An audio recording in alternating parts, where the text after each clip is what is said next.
Salam Bapak Ibu Saudara yang dikasihi oleh Tuhan Yesus. Silakan duduk. Puji nama Tuhan. Selamat tahun baru semuanya. Ya, puji Tuhan. Kita ini adalah ibadah perdana di tahun 2026. Tadi saya buat lagu Bapak Ibu Saudaraku, kan kita harus kasih nama file. Saya hampir tulis 2025. Kayaknya belum move on Bapak Ibu ya. Masih di 2025. Kita hari ini adalah hari keempat di tahun 2026. Saya melihat Bapak Ibu ya, wajah-wajahnya sangat menyala Bapak Ibu ya. Sangat luar biasa, sangat semangat di tahun ini. Hari ini kita diberi kesempatan untuk mendengar firman Tuhan. Dan puji nama Tuhan, Bapak Ibu, kita mendengar firman Tuhan dengan satu tema yang luar biasa, yaitu keluarga ilahi. Satu judul firman Tuhan yang luar biasa, yaitu keluarga ilahi, keluarga Allah, ya, yang berbicara mengenai identitas ilahi. Kita buka bersama Bapak Ibu dalam Efesus pada pasal yang kedua. Efesus pada pasal yang kedua ayat yang ke-19. Ya, surat Efesus pada pasal yang kedua ayat yang ke-19.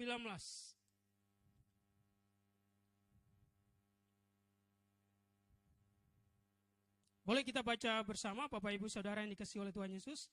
Karena satu ayat bagi kita, Efesus pada pasal yang kedua ayat yang ke-19. Kalau Bapak Ibu bisa lihat di screen, bisa membaca di screen, tapi juga bisa di handphone Bapak Ibu, atau juga di Alkitab manualnya. Ya, 3, 2, 1. Demikianlah, kamu bukan lagi orang asing dan pendatang, melainkan kawan sewarga dari orang-orang kudus dan anggota-anggota keluarga Allah. Nah, Bapak Ibu Saudara yang dikasihi oleh Tuhan Yesus, pada zaman itu, orang percaya yang ada di kota Efesus adalah orang percaya mula-mula. Orang percaya yang ada di kota Efesus adalah orang percaya yang baru percaya kepada Tuhan. Dan kemudian Paulus setelah melayani di Efesus, karena Paulus pernah menjadi gembala sidang di kota Efesus, melayani kurang lebih 3,5 tahun. Dan kemudian apa yang terjadi setelah Paulus pergi, ya, Paulus mengirim surat kepada jemaat yang ada di kota Efesus untuk menguatkan iman mereka. Kenapa iman mereka harus dikuatkan Bapak Ibu? Karena orang-orang yang ada di kota Efesus, sebelum mereka percaya kepada Yesus, ya, mereka adalah orang-orang yang percaya kepada penyembahan berhala. Makanya ada satu dewi, bukan dewa Bapak Ibu, satu dewi yang sangat terkenal di kota Efesus, namanya Dewi Artemis. Itu dalam bahasa Yunani. Ada tahu dalam bahasa lain dikatakan Dewi Diana. Ada yang nama Diana di sini Bapak Ibu Saudara yang dikasihi oleh Tuhan Yesus. Itulah dewi, ya, dewi sembahan orang Efesus yang dimana disebut sebagai dewi kesuburan.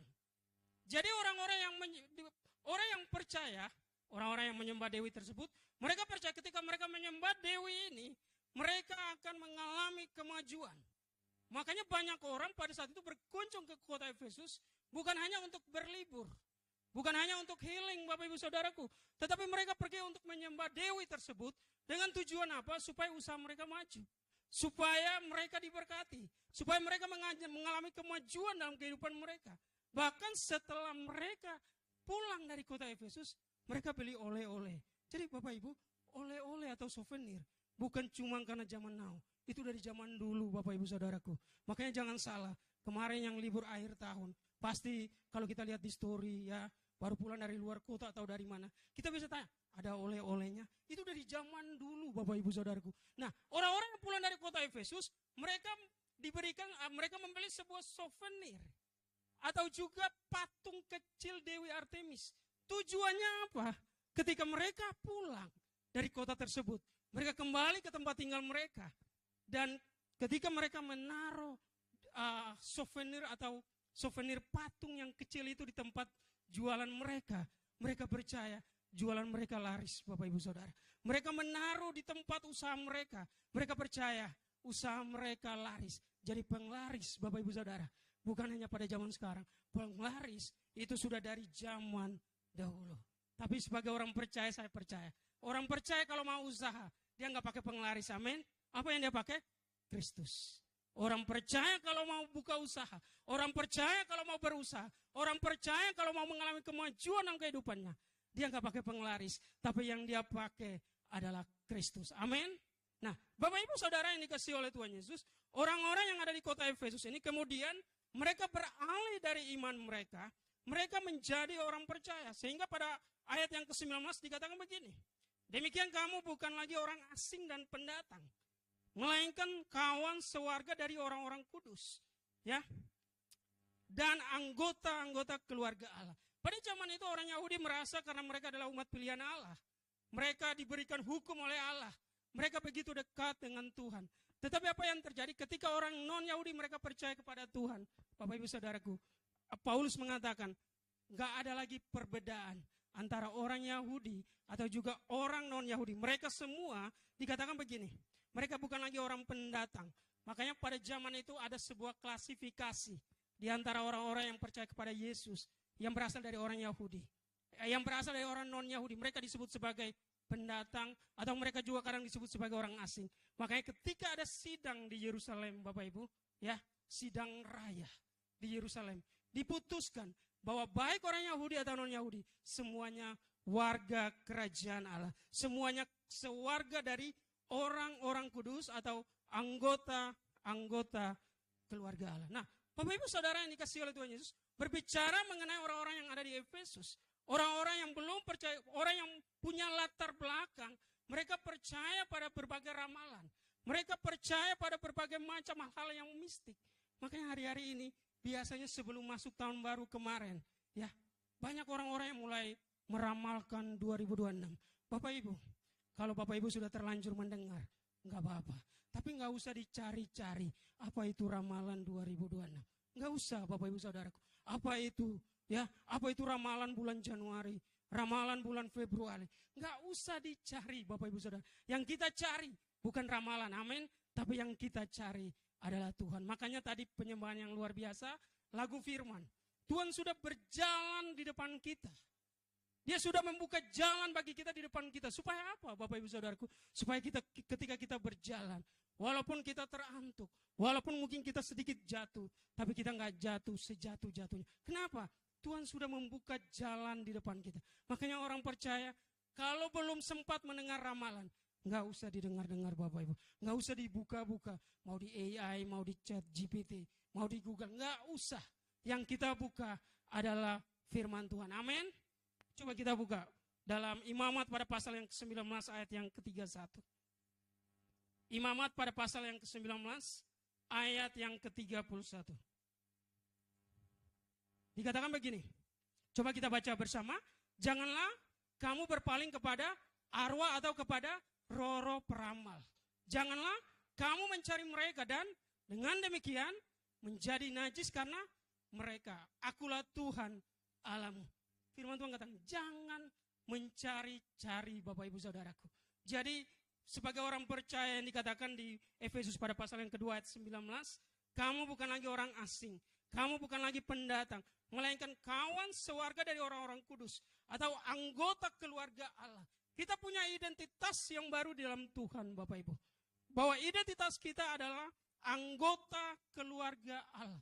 Orang kalau punya identitas anggota keluarga Allah, ya, dia sebagai keluarga Allah, dia punya identitas ilahi. Dia nggak percaya pada ramalan, Bapak Ibu. Dia nggak percaya pada penglaris. Ya, 10.000 orang percaya ramalan. Dia sendiri pun dia nggak percaya pada setiap ramalan. Makanya Bapak Ibu Saudaraku, khotbah ini cocok di awal tahun. Supaya apa? Di awal tahun kita punya prinsip yang kuat. Bahwa kita nggak pernah percaya pada setiap ramalan. Tapi kita hanya percaya kepada Tuhan. Kita nggak percaya pada setiap apa yang dunia katakan. Kita nggak percaya pada setiap penglaris. Tetapi yang kita percaya hanyalah Kristus. Makanya orang-orang percaya. Jangankan ramalan Bapak Ibu Saudaraku. Ya, kemarin dalam khotbah ibadah Natal saya katakan begini. Bahwa orang percaya itu dirancang oleh Tuhan untuk menghadapi dan menaklukkan badai. Orang percaya dirancang oleh Tuhan untuk menghadapi badai dan menaklukkan badai. Badai aja kita hadapi Bapak Ibu Saudaraku. Apalagi hanya sebuah ramalan. Coba kita buka dalam Matius 14 ayat yang ke-27. Matius pada pasal yang ke-14 ayat yang ke-27. Ya, minta tolong media bantu saya. Ya, dikatakan begini. Tetapi segera Yesus berkata kepada mereka, tenanglah, aku ini, jangan takut. Bapak Ibu Saudaraku, pada saat itu para murid menghadapi namanya sebuah angin yang disebut sebagai angin sakal. Jadi angin yang melawan kita secara terbalik. Jadi kalau kita berlayar ke kiri, anginnya akan membuat kita kembali untuk berlayar kembali ke arah berlawanan kita, Bapak Ibu Saudaraku. Tetapi apa yang Tuhan katakan? Tenanglah, aku ini. Jangan takut. Jangan sampai sebagai keluarga Allah yang punya identitas ilahi, Bapak Ibu Saudara, kita memulai tahun 2026 dengan rasa takut. Jangan sampai kita memulai 2026 dengan rasa kekhawatiran. Jangan sampai kita memulai dengan 2026 dengan rasa curiga, Bapak Ibu Saudara. Tetapi yang harus kita cari apa? Kita cari Tuhan, sebab dia katakan, dia Tuhan yang menaklukkan badai dalam kehidupan kita. Makanya orang percaya, itu dirancang oleh Tuhan untuk menaklukkan, untuk menghadapi dan menaklukkan badai. Jadi kalau kita hadapi badai dalam kehidupan kita, nggak usah protes. Kita sedang diproses oleh Tuhan supaya kita mengalami naik level, Bapak Ibu Saudaraku. Amin. Bagi Bapak Ibu yang biasa mendengar khotbah saya, ini baru pendahuluan, Bapak Ibu Saudaraku. Yang punya kertas putih tadi adik-adik youth, kadang youth panggil saya kakak, jadi saya panggil mereka adik, Bapak Ibu. Kadang kalau mereka panggil om, saya panggil nama, ya. Tapi sepanjang hari beberapa kali mereka panggilnya kak. Boleh dibagikan kalau sudah semua. Terima kasih, youth kita memang luar biasa. Ya, Bapak Ibu Saudara yang dikasih oleh Tuhan Yesus, dikatakan begini. Dalam slide yang pertama, jadi kalau Bapak Ibu di slide kita ada tulisan yang berwarna merah, itu diisi di bagian yang kosong. Ya, itu cara menulisnya. Nanti diisi di bagian yang kosong, kertasnya Bapak Ibu bawa pulang bisa sebari untuk baca-baca. Dikatakan begini, apakah gereja itu? Gereja bukan hanya gedung. Gereja bukan hanya organisasi. Gereja adalah keluarga Allah. Gereja adalah keluarga Allah. Makanya dan sebagai keluarga, Tuhan mau setiap kita merasa diterima aman. Merasa diterima, aman, bertumbuh dan punya rumah untuk kembali. Ya. Dan sebagai keluarga, Tuhan mau setiap kita merasa diterima, aman, bertumbuh dan punya rumah untuk kembali. Jadi Bapak Ibu Saudara yang dikasihi oleh Tuhan Yesus, hari-hari ini kadang kita terjebak pada gereja yang hanya sebatas gedung. Gereja yang hanya sebatas bangunan. Gereja yang hanya sebatas tempat. Tetapi gereja yang sesungguhnya adalah Bapak Ibu dan saya. Amin. Gereja itu adalah anggota tubuh Kristus. Karena gereja pada awalnya itu nggak ada gedung. Gereja ditujukan kepada orang-orang yang percaya kepada Kristus. Kita menjadi kumpulan orang-orang yang percaya kepada Kristus. Jadi walaupun gedungnya nggak ada, ya, walaupun kita perlu gedung Bapak Ibu, walaupun bangunannya diganggu, walaupun gedungnya bermasalah, gereja tetap maju. Gereja tetap mau bertumbuh. Gereja tetap mau untuk maju terus melayani pekerjaan Tuhan. Kenapa? Karena gereja itu berbicara diri kita, Bapak Ibu Saudaraku. Bukan berbicara mengenai bangunan. Makanya kalau gereja mengalami hambatan, percayalah Bapak Ibu Saudara, melalui hambatan itu akan ada pertumbuhan. Amin. Makanya kalau gereja dihambat, sebagai orang yang dewasa rohani, harusnya kita merasa bersyukur Bapak Ibu Saudaraku.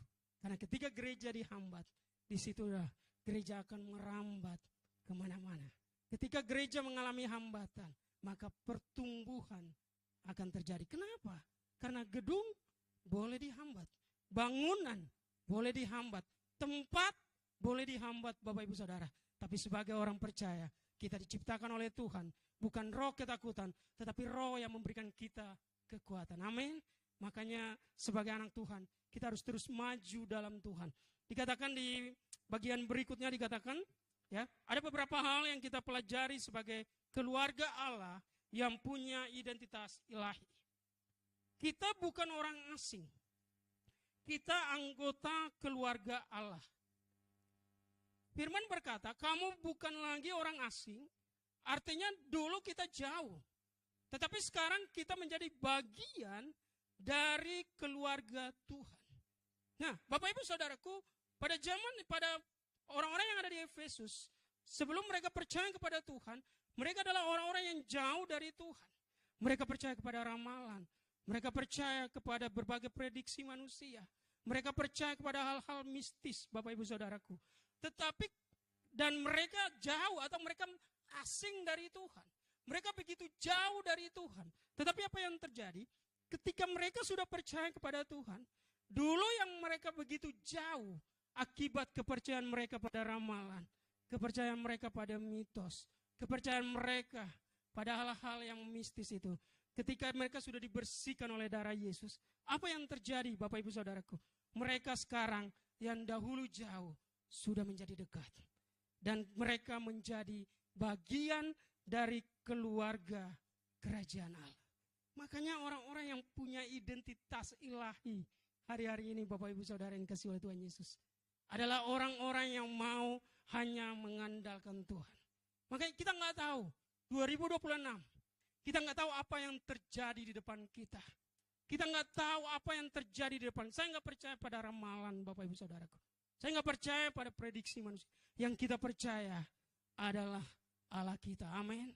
Kita percaya adalah Allah kita, Sang Ilahi. Kita nggak percaya pada setiap ramalan manusia. Makanya ketika bangsa Israel, ketika mereka keluar dari Mesir, ya, mereka diberikan tuntunan oleh Tuhan. Pada siang hari, tiang awan. Pada malam hari, tiang api. Supaya apa Bapak Ibu Saudara? Supaya ketika tiang awan itu berjalan maju, mereka juga maju. Ketika tiang api itu pada malam hari berhenti, mereka berhenti Bapak Ibu Saudaraku. Artinya kehidupan orang Kristen yang merupakan identitas ilahi itu Bapak Ibu Saudaraku. Kalau Tuhan suruh kita maju, maju. Amin.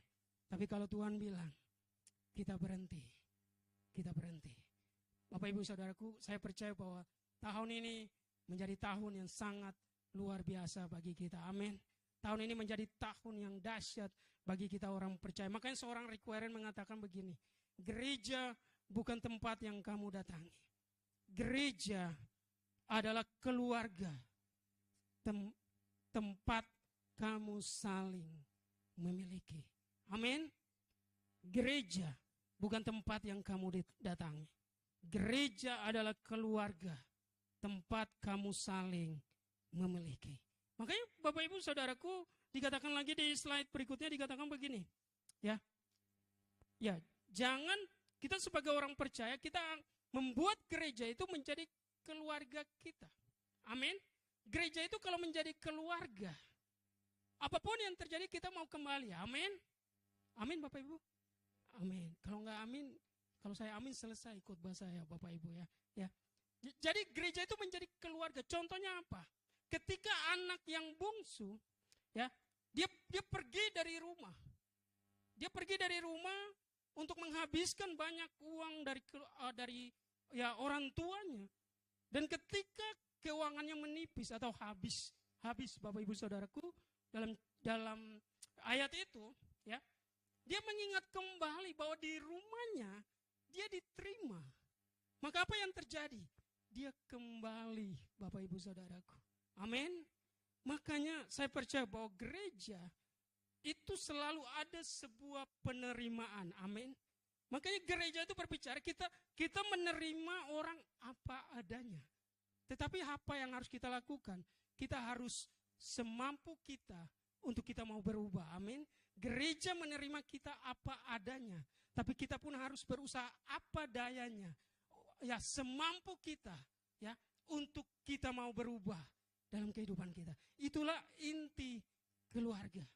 Makanya Bapak Ibu Saudara yang dikasihi oleh Tuhan, saya percaya, ya, gereja ini kita dibentuk menjadi keluarga. Amin. Jadi walaupun banyak tantangan, walaupun banyak persoalan, selalu ada tempat untuk ada penerimaan. Selalu ada tempat untuk kembali. Makanya di slide berikutnya dikatakan, yang kedua, gereja sebagai tempat aman. Gereja harus menjadi tempat agar orang bisa pulih. Bukan dihakimi. Tempat orang bisa didengar, bukan disingkirkan. Gereja harus menjadi tempat agar orang bisa pulih, bukan dihakimi. Tempat orang bisa didengar, bukan disingkirkan. Jadi Bapak Ibu Saudara yang dikasih oleh Tuhan Yesus, gereja itu seperti bengkel.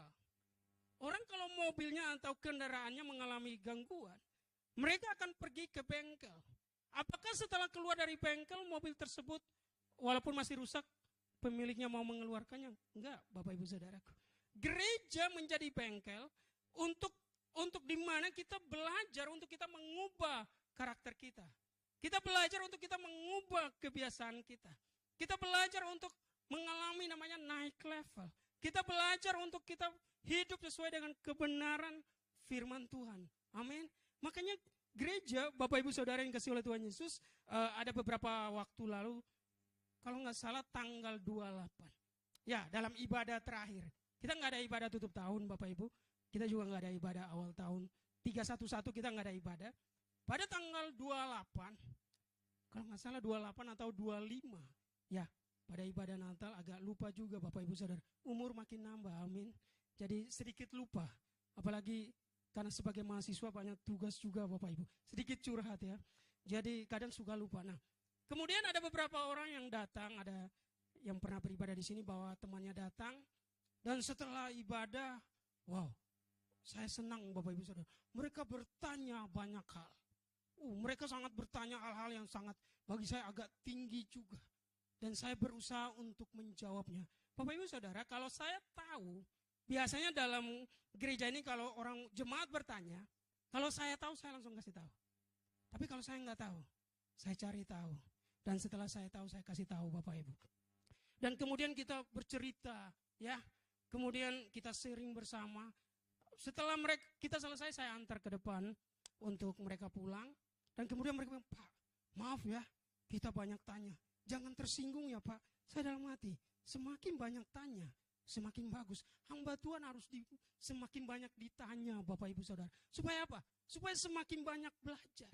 Saya pun nggak maha tahu Bapak Ibu. Kalau saya nggak tahu, saya bilang, jadikan sebagai PR. Walaupun di kampus saya sudah ada tugas Bapak Ibu. Kalau ada jemaat yang tanya saya nggak tahu, jadikan sebagai PR. Sebelum nanti setelah saya tahu, saya akan beritahu kepada mereka. Jadi gereja itu tempat kita bertumbuh. Gereja tempat untuk kita belajar. Gereja menjadi tempat untuk kita saling menerima. Gereja menjadi tempat untuk kita bertumbuh, belajar. Makanya waktu itu saya juga menginformasikan kepada bapak-bapak yang bertanya itu, saya katakan begini. Sebagai orang percaya yang punya karakter ilahi, yang punya identitas ilahi, kita harus menjadikan firman Tuhan sebagai dasar hidup kita. Amin. Makanya Bapak Ibu Saudaraku, saya belajar. Sebelum saya tulis status di sosial media, saya belajar untuk baca firman Tuhan dulu. Supaya apa? Supaya statusnya jadi berkat. Jangan sampai saya tulis statusnya dahsyat, luar biasa mengenai firman Tuhan, tapi saya nggak baca Alkitab. Nggak klop Bapak Ibu Saudaraku. Nggak paralel, nggak simetris, nggak presisi kalau kata Polri Bapak Ibu. Nggak presisi. Kenapa? Karena saya boleh tulis status rohani yang luar biasa, tapi saya nggak baca firman. Makanya saya belajar. Sebelum saya tulis status, saya baca dulu firman Tuhan. Dan hari-hari ini Bapak Ibu Saudara, dari beberapa waktu lalu, saya sudah selesai membaca Alkitab beberapa kali. Dan saya punya komitmen satu hari saya baca satu pasal. Ya. Jadi kalau dalam rumus saya Bapak Ibu, biasanya kalau yang sudah lama hafal. Kalau Bapak Ibu yang baru datang, mungkin baru dengar. Rumus saya kalau baca Alkitab satu hari satu pasal, itu 5 tahun selesai. Tapi satu hari 5 pasal, 1 tahun selesai. Kalau mau 5 tahun atau 1 tahun, yang penting kita baca. Amin. Kenapa? Karena firman Tuhan itu bukan hanya kata-kata yang biasa. Tapi firman Tuhan itu menjadi penuntun yang luar biasa bagi kita. Firman Tuhan mampu mengubah setiap hidup kita. Amin. Makanya Bapak Ibu Saudara ini kasih oleh Tuhan Yesus, mari punya komitmen. 1 hari 1 pasal gak apa-apa. Dulu waktu zaman saya masih kuliah, 1 hari 5 pasal. Kenapa? Waktu itu saya naik kereta Bapak Ibu, ya dari salah satu stasiun. Dan biasanya kalau yang masih muda naik kereta, jarang dapat tempat duduk. Kenapa? Ketika duduk, kemudian ada oma-oma atau ibu-ibu liatin. Saya terintimidasi Bapak Ibu, supaya kasih tempat duduknya kepada mereka. Saya berdiri. Dan setelah berdiri, saya ambil handphone. Dulu masih zaman BlackBerry. Yang punya BlackBerry, kemungkinan umurnya di atas 35 tahun, Bapak Ibu Saudara ya. Itu jadul, handphone jadul. Jadi ambil BlackBerry, baca. Yang ketawa pasti pernah punya BlackBerry. Itu yang Gen Z mungkin nggak tahu apa itu Kak. Itu bukan buah, itu handphone BlackBerry. Jadi ambil, baca Alkitab di handphone saya, Bapak Ibu Saudaraku. Dan sampai hari ini saya belajar untuk terus membaca kebenaran firman Tuhan. Satu hari satu pasal nggak apa-apa, tapi 5 tahun selesai. Saya start 2025, saya 2030 selesai lagi, Bapak Ibu Saudaraku. Nggak apa-apa satu hari satu pasal, daripada tidak sama sekali. Amin. Nah, di bagian berikutnya dikatakan, ya, gereja menjadi tempat orang bisa dipeluk, bukan diabaikan. Banyak orang terluka bukan oleh dunia, tapi oleh sesama orang percaya. Karena itu Tuhan mau gereja menjadi tempat yang aman secara emosional dan juga rohani. Gereja, karena itu Tuhan mau gereja menjadi tempat yang aman secara emosional dan juga secara rohani. Makanya seorang Billy Graham mengatakan begini, gereja bukan museum untuk orang suci, tetapi rumah sakit bagi orang berdosa. Gereja bukan museum untuk orang suci, tetapi rumah sakit bagi orang berdosa. Nah, Bapak Ibu Saudara yang dikasihi oleh Tuhan Yesus, kadang ini yang menjadi PR bagi kita sebagai orang yang rajin baca firman Tuhan, orang yang rajin ke gereja. Kalau ada saudara kita yang sudah lama nggak ke gereja, ketika dia baru datang lagi, Bapak Ibu Saudaraku, jangan tanya, dari mana aja? Nggak mau datang lagi, Bapak Ibu Saudaraku. Kenapa? Dia merasa dihakimi. Tetapi Billy Graham mengatakan, kita menerima dia kembali. Amin.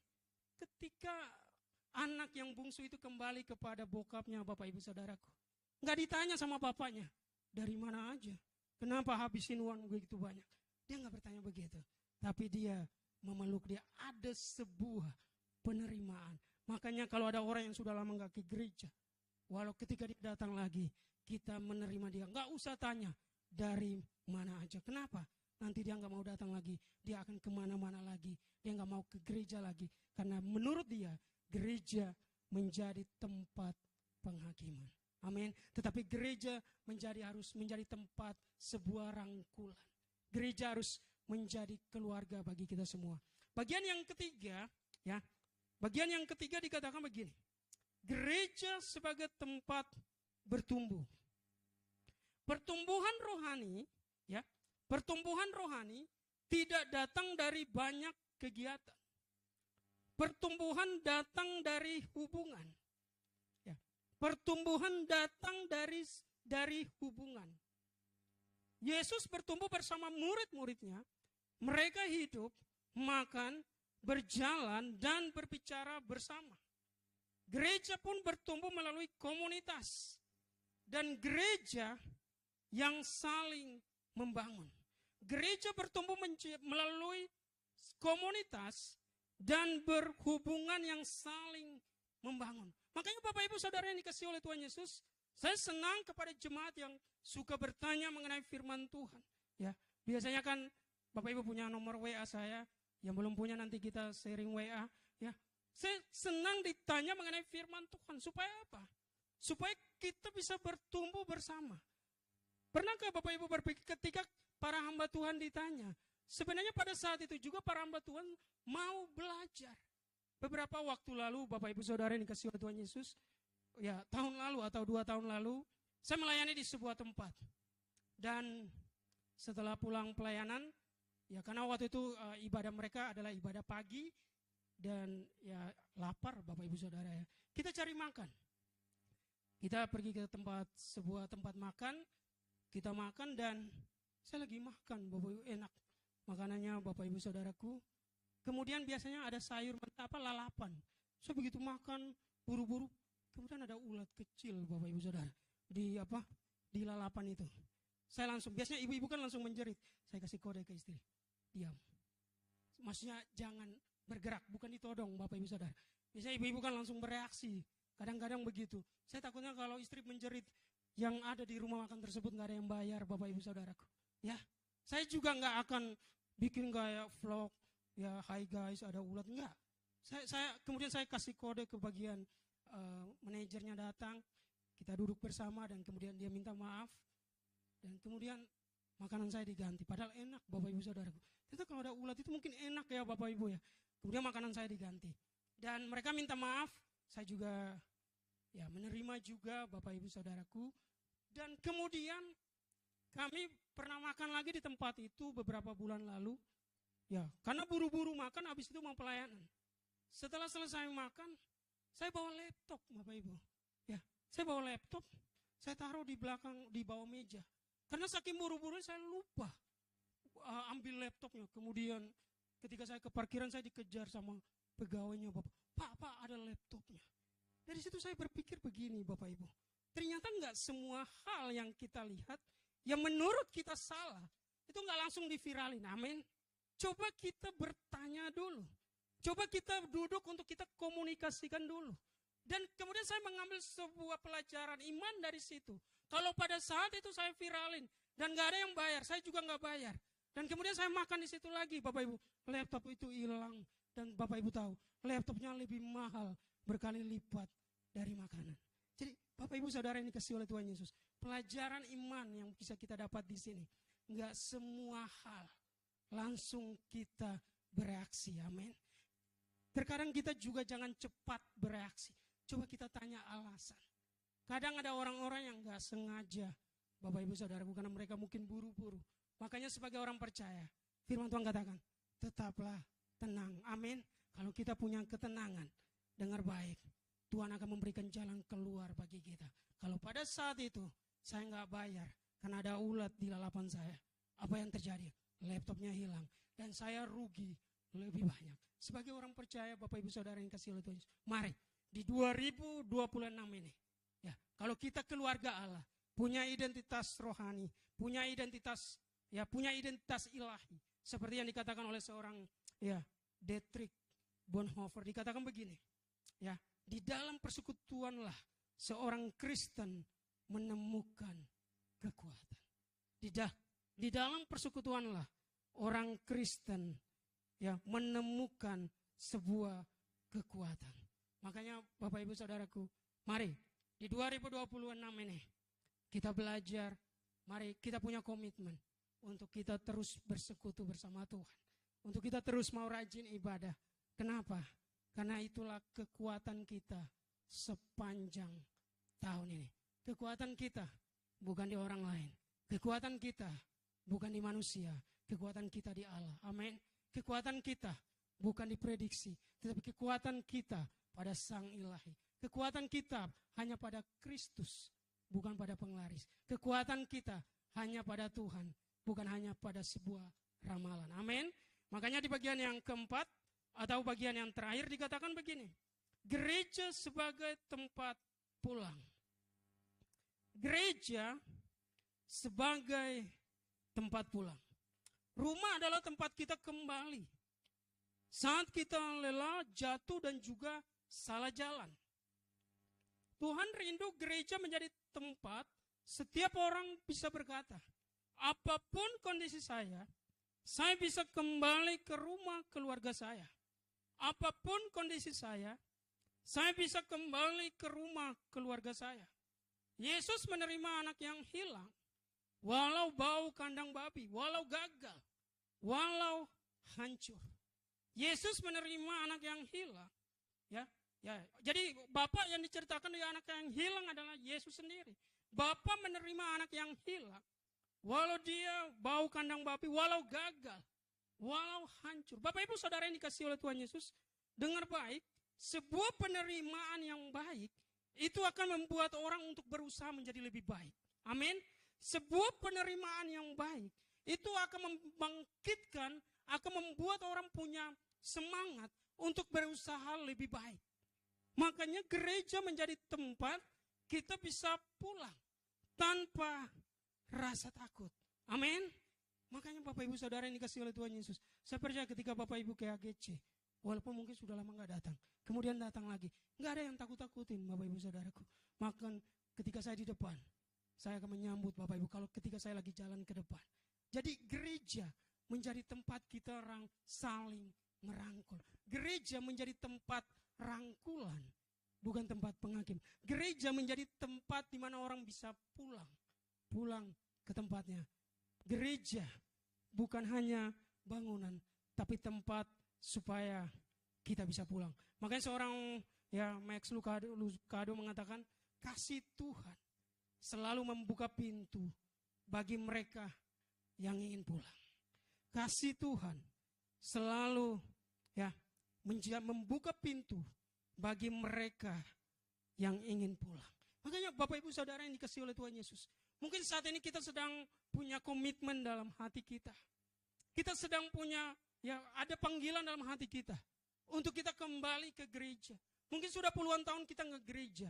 Mungkin sudah tahunan kita nggak gereja. Mungkin sudah bulanan kita nggak gereja. Dan kita punya kerinduan di dalam hati kita untuk kembali. Nggak ada waktu yang lebih baik daripada waktu sekarang. Kalau punya kerinduan itu, segera untuk kembali ke gereja. Amin. Mungkin Bapak Ibu yang mendengar, baik di khotbah onsite, bahkan juga di khotbah online, Bapak Ibu Saudaraku, punya kerinduan. Saya kayaknya sudah lama nggak gereja. Ada orang-orang yang kadang puluhan tahun nggak gereja, Bapak Ibu Saudara. Saya mungkin sudah tahunan, puluhan tahun. Sudah mingguan, bulanan saya nggak ke gereja. Dan saya ingin kembali ke gereja. Ambil keputusan sekarang. Karena Tuhan selalu menunggu untuk kita kembali. Amin. Beberapa waktu lalu saya pernah ditanya oleh seseorang, nggak ada di sini. Dan bukan jemaat kita, Bapak Ibu Saudaraku. Pak, di gereja Bapak kalau Natal ada makan nggak? Saya mau jawab ada. Kan hanya ada kue, Bapak Ibu. Saya katakan nggak ada. Kenapa Bapak Ibu Saudara? Saya takut saya kalau jawab ada, orang punya ekspektasi tinggi. Oh berarti ada makan B2 nih. Iya kan, pas datang adanya kue, Bapak Ibu. Makanya saya katakan nggak ada, Pak. Begitu. Tapi dalam hati saya kan ada kue. Dan kemudian dari situ saya merenung begini, Bapak Ibu Saudara. Berbicara Natal, balik lagi berbicara Natal. Yang ulang tahun siapa, Bapak Ibu? Yesus. Yang dapat baju baru siapa? Kita. Bapak Ibu Saudara. Yang dapat sepatu baru siapa? Kita. Yang ke salon gunting rambut, saya juga gunting rambut, Bapak Ibu Saudara. Kita. Yang dapat hal-hal yang baru, kita, Bapak Ibu Saudara. Harusnya Bapak Ibu Saudaraku, yang ulang tahun yang dikasih kado. Amin. Yang ulang tahun yang dikasih hadiah. Hadiah terbesar kita kepada Yesus saat kita kembali kepadanya. Saat kita kembali kepada Tuhan, Dia akan membuka pintu untuk kita, Dia menyambut kita. Kita kembali kepada Tuhan. Itu adalah hadiah terbesar. Itu adalah kado terbesar kita bagi Tuhan. Makanya kalau kita punya komitmen itu, lakukan sekarang. Jangan ditunda, Bapak Ibu Saudaraku. Karena nggak ada waktu yang lebih baik daripada waktu sekarang. Jadi saya percaya hari ini firman Tuhan menjadi kekuatan bagi kita. Amin. Firman Tuhan menjadi berkat bagi kita. Firman Tuhan menguatkan setiap kita bahwa kunci kita menghadapi 2026 sebagai keluarga Allah yang punya identitas rohani. Dia nggak pernah percaya pada ramalan, tapi dia percaya kepada Tuhan. Amin. Dia nggak percaya kepada penglaris, tapi dia percaya kepada Kristus. Amin. Dia nggak percaya pada prediksi, tapi dia percaya pada Kristus sebagai Sang Ilahi. Amin. Mari kita berdoa. Kami bersyukur Bapak, berterima kasih Tuhan Yesus. Terima kasih Bapak untuk firman-Mu menguatkan kami di hari ini Bapak. Terima kasih Bapak yang baik. Kami sebagai gereja Tuhan, kami dirancang oleh Tuhan. Bukan roh ketakutan, tetapi roh yang memberikan kekuatan bagi kami. Kami dirancang oleh Tuhan untuk menghadapi setiap badai dan menaklukkan badai itu. Bukan karena kekuatan kami, bukan roh ketakutan, tetapi Bapak, semata karena kekuatan Tuhan. Terima kasih Bapak yang baik. Mungkin hari-hari ini kami mendengar begitu banyak ramalan. Tapi satu hal yang kami tahu, kami hanya percaya kepada Tuhan. Hari-hari ini kami mendengar banyak prediksi mengenai tahun ini. Tapi satu hal yang kami percaya, kami hanya percaya kepada Kristus sebagai Sang Ilahi. Kami mendengar berbagai hal. Maka mungkin Tuhan, Kami melihat begitu banyak orang memakai cara-cara dunia. Mereka memakai penglaris untuk kemajuan mereka. Tapi kami percaya kemajuan kami hanya di dalam Kristus. Terima kasih Bapak yang baik. Berkati kami semua Bapak. Biarlah di 2026 ini Tuhan Yesus, kami punya iman yang kuat di dalam Tuhan. Kami hanya mengandalkan Tuhan sebagai Sang Ilahi. Kami hanya mengandalkan Kristus dalam kehidupan kami. Kami hanya mengandalkan Allah dalam kehidupan kami. Terima kasih Bapak yang baik. Berkati kami semua. Biarlah firman ini menjadi menolong kami, mengubahkan setiap kami. Bahkan firman ini Tuhan Yesus menolong kami sepanjang tahun ini Bapak. Dan kami percaya sebelum kami melangkah di tanggal berikutnya, sebelum kami melangkah di bulan berikutnya, Allah beserta kami. Engkau Allah Immanuel yang selalu beserta kami. Engkau yang sudah melangkah dahulu Bapak. Sehingga Bapak kami percaya pintu yang masih tertutup Tuhan bukakan. Jalan yang masih tertutup Tuhan bukakan. Sebab bagi Tuhan gak ada yang mustahil. Terima kasih Bapak yang baik. Ini syukur kami Bapak. Ini doa kami dan biarlah firman ini bukan hanya kami dengar, tapi kami lakukan dalam kehidupan kami. Baik anak-anak-Mu yang mendengarkan, bahkan hamba yang menyampaikan. Ini syukur kami Bapak, ini doa kami. Bersama kita katakan amin. Berikan kemuliaan bagi nama